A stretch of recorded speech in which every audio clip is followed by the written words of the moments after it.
Na última quarta-feira, dia 7 de setembro, o Brasil celebraria seus 200 anos de independência. A data, porém, foi usada na avaliação de vários juristas como campanha eleitoral pelo atual mandatário da República. Integrantes de tribunais superiores do Ministério Público Federal e diversos juristas avaliam que os eventos promovidos pelo governo e presidente podem levar à cassação da chapa presidencial de Bolsonaro. Para falar com a gente sobre o 7 de setembro, nós conversamos agora com Cícero Romão de Araújo, que é professor de Teoria Política no Departamento de Filosofia da Faculdade de Filosofia, Letras e Ciências Humanas da USP, AFFLeste. Boa noite, professor Cícero Romão de Araújo. Prazer falar com o senhor. Seja bem-vindo. Tudo bem? Boa noite. Bem, prazer falar com vocês. Professor, vamos fazer uma avaliação do que foi o 7 de setembro aqui para os nossos telespectadores da TVT e ouvintes da Rádio Brasil Atual. Um evento que iria celebrar os 200 anos de independência, mas o que foi visto foi outra questão. Queria que o senhor pudesse trazer para a gente aí uma avaliação deste 7 de setembro.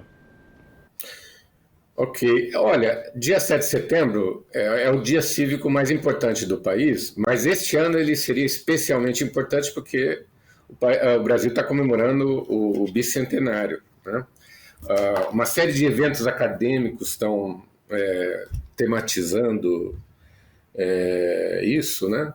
Mas, infelizmente, o que a gente viu no dia 7 de setembro é que não o Jair Bolsonaro, presidente da República, mas a figura do Jair Bolsonaro acabou ocupando toda a cena, né? Ele... apesar da cobertura crítica da grande imprensa, da mídia, os eventos em torno daquilo que a campanha do Bolsonaro organizou se tornaram o assunto central o dia todo, né? E isso é realmente lamentável, uma pena que tenha acontecido, né? E mesmo que Agora, por outro lado, é só uma reflexão, né? Ainda que o Bolsonaro acabe não vencendo a eleição, acabe não conseguindo ser reeleito, né? Nesse dia ele mostrou que, enfim, ele é um líder, é um líder popular, um líder de massa, né? E ele vai... O Bolsonaro e o bolsonarismo vão fazer parte do primeiro plano da cena política aí por um bom tempo, mesmo que ele seja derrotado na eleição. Isso é uma coisa que a gente precisa refletir, né? Porque isso tem um impacto na capacidade que o nosso regime democrático vai ter ou não para superar os problemas que o país está enfrentando. Professor, o senhor, inclusive, um dia após o 7 de setembro, já no dia 8, publicou um artigo no Jornal da USP, fazendo um balanço, fazendo uma análise aí desse 7 de setembro, mas para além disso, fazendo uma análise também dessa figura que é Jair Bolsonaro. E você apontou uma questão que eu queria que o senhor repercutisse conosco aqui agora, é que nesse período todo de atuação de Bolsonaro como presidente, quase 4 anos, ele atua dentro das instituições, mas também fora das instituições. O 7 de setembro foi um exemplo disso? Olha, eu acho que sim, embora de uma maneira um pouco mais sutil, digamos assim. Porque, de fato, né, se a gente for olhar os elementos programáticos do candidato Jair Bolsonaro e depois as realizações de governo, a gente vai encontrar muito pouca coisa construtiva, né? Agora, isso eu acho que não devia nos surpreender, porque desde o início do mandato, aliás, num evento que aconteceu em solo nos Estados Unidos, né? Quando ele teve um jantar com o Donald Trump, com o Olavo de Carvalho, que era o guru dele, né? Do grupo dele, e ele disse claramente, né, que a primeira tarefa do governo dele seria de destruição. Só depois ele ia podia pensar em colocar em alguma coisa nova no lugar.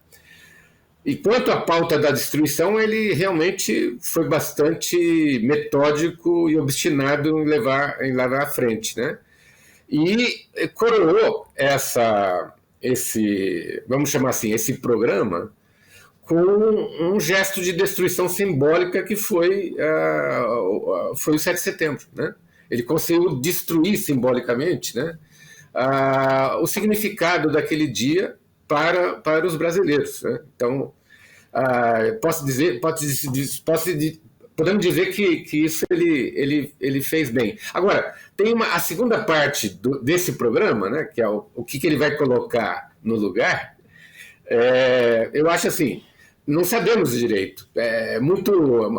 As indicações são muito vagas, mas me parece que se ele for reeleito, ele vai interpretar isso como um aval para levar à frente uma tarefa muito mais agressiva do que no primeiro mandato, de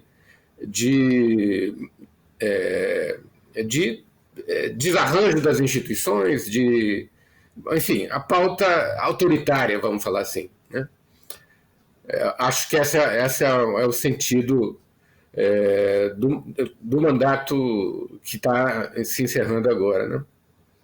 Professor, após o 7 de setembro, né, à noite mesmo, e durante o dia e o dia seguinte, o dia 8, muito se falou na mídia e juristas avaliaram que ele enfim, cometeu vários crimes aí, ilegalidades. Do ponto de vista legal, eu queria ouvi-lo, se isso pode acarretar algum problema para ele ou se eu acho que não vai dar em nada. Eu queria ouvi-lo sobre essa questão. Olha, do ponto de vista legal, eu não tenho conhecimento suficiente para fazer uma avaliação bem balizada. Agora, do ponto de vista político, eu acho que não vai ter consequência.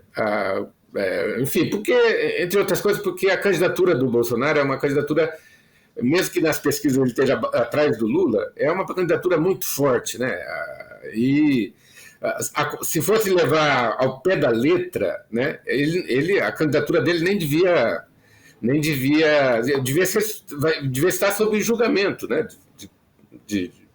pelo Tribunal Eleitoral. Mas, enfim, como a candidatura dele tem um peso político, essa questão só pode ser resolvida politicamente, né? E vai ser resolvida na eleição, no dia 2 de outubro, ou se tiver segundo turno, depois, né? Agora, o que pode acontecer é que as outras candidaturas vão mostrar, nas campanhas, etc., vão mostrar como ele está se apropriando, né, indevidamente dos cargos públicos, da presidência da República, enfim. É isso que eu acho que vai acontecer, né? Professor, nesse momento de atuação de Bolsonaro nesse 7 de setembro, ele se mostrou bastante isolado, né, no quesito de instituição política. Não estavam com ele no palanque nem os presidentes da Câmara, nem o presidente do Senado. Ele tinha os seus correligionários consigo, mas isso demonstra uma tentativa de enfraquecimento do bolsonarismo e da figura do Bolsonaro por parte dessas outras alianças políticas? Ou isso há de se ver ainda? Como o senhor colocou no artigo, inclusive, há um momento muito nebuloso daqui para frente do que pode acontecer com esse bolsonarismo e com o próprio Bolsonaro, né? Sim, olha, até aproveitando para pegar um gancho da questão que você me fez antes, o Bolsonaro, ele alterna momentos em que ele joga por dentro das instituições, mas uma relação muito utópica, muito superficial, muito utilitária, né? Por exemplo, ele precisa de maioria no Congresso, ele faz aliança com a maioria que se apropriou do Congresso nos últimos anos, né? Uma relação absolutamente de conveniência, né? Um casamento de conveniência completo, né?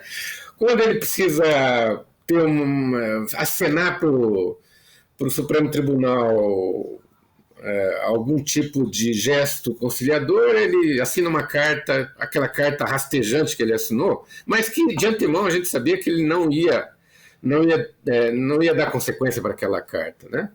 O jogo dele principal é fora das instituições e para deslegitimar as instituições, né? Isso, claro, cria dificuldades com ele nos atores institucionais no âmbito dos três poderes, né? No âmbito dos dois outros poderes, né? No âmbito do Congresso, né? O presidente da Câmara, o presidente do Senado não querem se comprometer publicamente, nem o presidente da Câmara quer se comprometer publicamente com essa agenda deslegitimadora, né? E, obviamente, aí ele se confronta mais fortemente com o Supremo Tribunal Federal, né?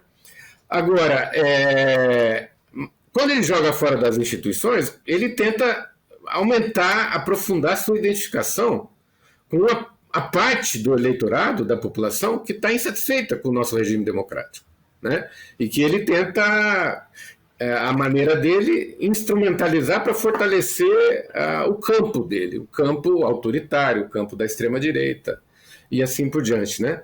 E quando ele faz isso, digamos assim, o presidente da Câmara, que é o aliado dele no Congresso, ele simplesmente se omite. Não que ele vai se afastar, né? Porque o Centrão, o chamado Centrão, fez um acordo com o Bolsonaro no sentido de o Bolsonaro vencendo, o Centrão tenha uma boa presença na próxima legislatura, né? Então, por exemplo, pensem, a PEC Kamikaze, a chamada PEC Kamikaze, o apoio do Centrão foi fundamental para que ela fosse aprovada, o que implica que existe uma aliança ali. É um casamento de conveniência, mas o Centrão vota isto e dá possibilidade para o Bolsonaro ter maior popularidade nas classes mais baixas, né, mais pobres, né?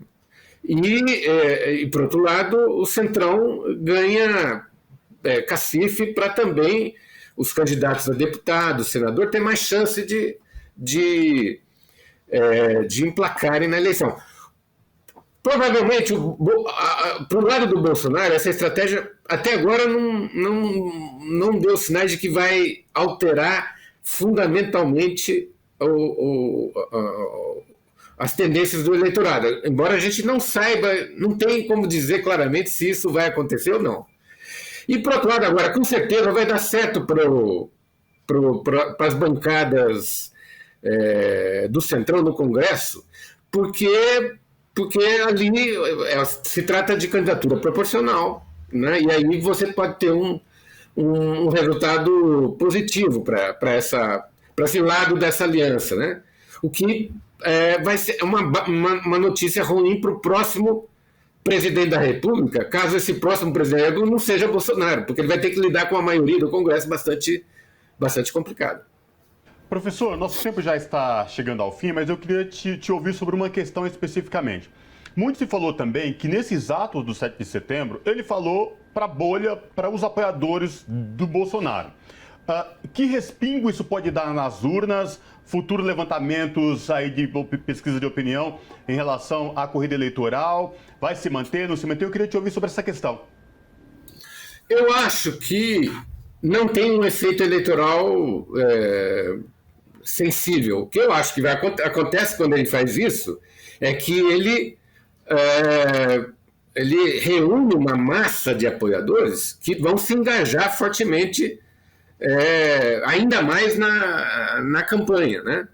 Isso vai trazer, digamos assim, emulação para aqueles que já decidiram se engajarem com mais força ainda na batalha política eleitoral. Por outro lado, quando ele fala para a sua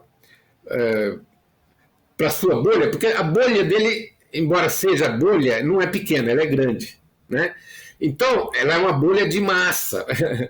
Então, a gente também tem que considerar que talvez os grupos que estão em torno do Bolsonaro estejam pensando para depois da eleição, mesmo que Bolsonaro perca a eleição.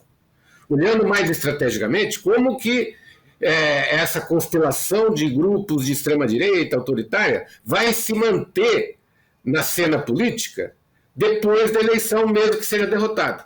E isso tem um efeito no modo como os outros atores políticos vão se comportar. Porque, de uma certa maneira, um bolsonarismo derrotado, porém ainda forte, joga dificuldades para uma agenda de aprofundamento da democracia, né? Porque isso faz com que o campo democrático, que hoje junta gente tanto mais progressista quanto mais gente mais à direita, mas que fazem parte do campo democrático, tem uma pendência interna dentro desse campo a respeito de como enfrentar os problemas que o nosso país tem, né? E o Bolsonaro, de uma certa maneira, a presença forte do bolsonarismo meio que bloqueia resolver essa pendência, né? Se não tivesse o bolsonarismo, a extrema-direita hoje, esse campo democrático poderia estar disputando democraticamente, junto ao eleitorado, qual a agenda de reformas sociais, econômicas, etc., que o país precisa para que a extrema-direita não volte depois, né? Então, esse é o quadro. Com Cícero Romão de Araújo, que é professor de Teoria Política no Departamento de Filosofia da FEFELESH da USP. Professor, muitíssimo obrigada pela sua participação e pela análise feita aqui hoje. Obrigadíssimo. Até logo. Professor. Um abraço.